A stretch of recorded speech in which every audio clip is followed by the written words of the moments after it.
जब हमको यीशु सहाय हम एक छोटी लड़की की कहानी सुनेंगे।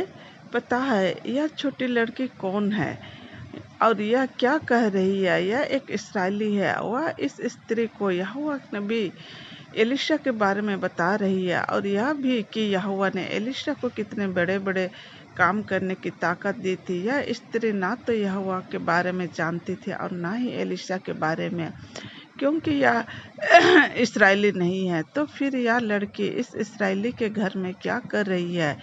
आइए देखें। यह स्त्री अराम देश की रहने वाली थी। उसके पति का नाम था नमन। नमन अराम देश का सेनापति था।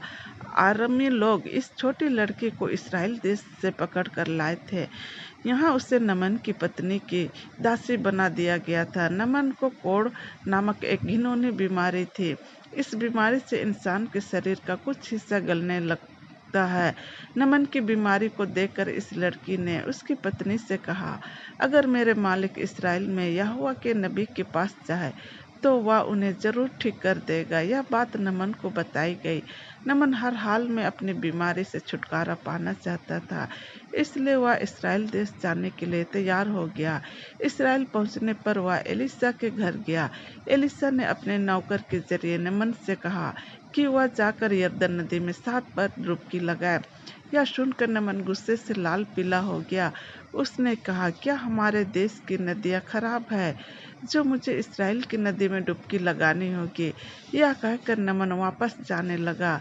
तभी नमन के एक नौकर ने उससे कहा, मालिक, अगर एलिशा आपसे कोई मुश्किल काम करने को कहता तो क्या आप नहीं करते? फिर जब उसने नदी में डुबकी लगाने जैसे आसान काम करने को कहा है तो उसे करने में क्या हर्ज है? नमन ने अपने नौकर की बात मान ली और यरदन नदी में जाकर 7 बार डुबकी लगाई।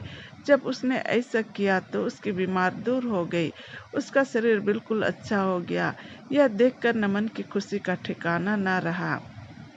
वह वापस एलिशा के पास गया और उसने कहा, अब मुझे यकीन हो गया है कि इस्राएल का परमेश्वर ही सच्चा परमेश्वर है, इसलिए मेरी तरफ से कुछ तोहफे कबूल कीजिए। मगर एलिशा ने जवाब दिया, नहीं, मैं कुछ नहीं लूँगा।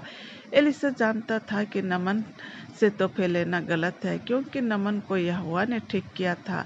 लेकिन एलिशा का नौकर गेहजी तोहफे लेना चाहता था, इसलिए जब वह नमन वहाँ से चला गया तो गेहजी उसके पीछे पीछे दौड़ा गया। जब वह नमन के पास पहुँचा तो उसने नमन से कहा, मुझे मेरे मालिक एलिशा ने भेजा है, क्योंकि अभी अभी उसके कुछ दोस्त आए हैं और वे अपने दोस्तों को आपके लाए तोहफे देना चाहते हैं। गेहजी सरासर झूठ बोल रहा था, पर नमन को यह नहीं मालूम था, इसलिए उसने गेहजी को कुछ चीज़ें दे दी। इसके बाद गेहजी घर लौट गया, लेकिन एलिशा को मालूम हो गया था कि गेहजी ने क्या किया है।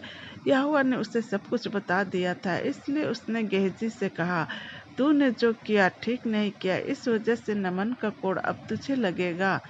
ऐसा ही हुआ, गेहजी को तुरंत कोढ़ हो गया। इस कहानी से हम क्या सीख सकते हैं? इससे हम 3 बातें सीख सकते हैं। पहले, हमें उस छोटी लड़की की तरह बनना चाहिए और लोगों को यहोवा के बारे बताना चाहिए, इससे लोगों का भला हो सकता है।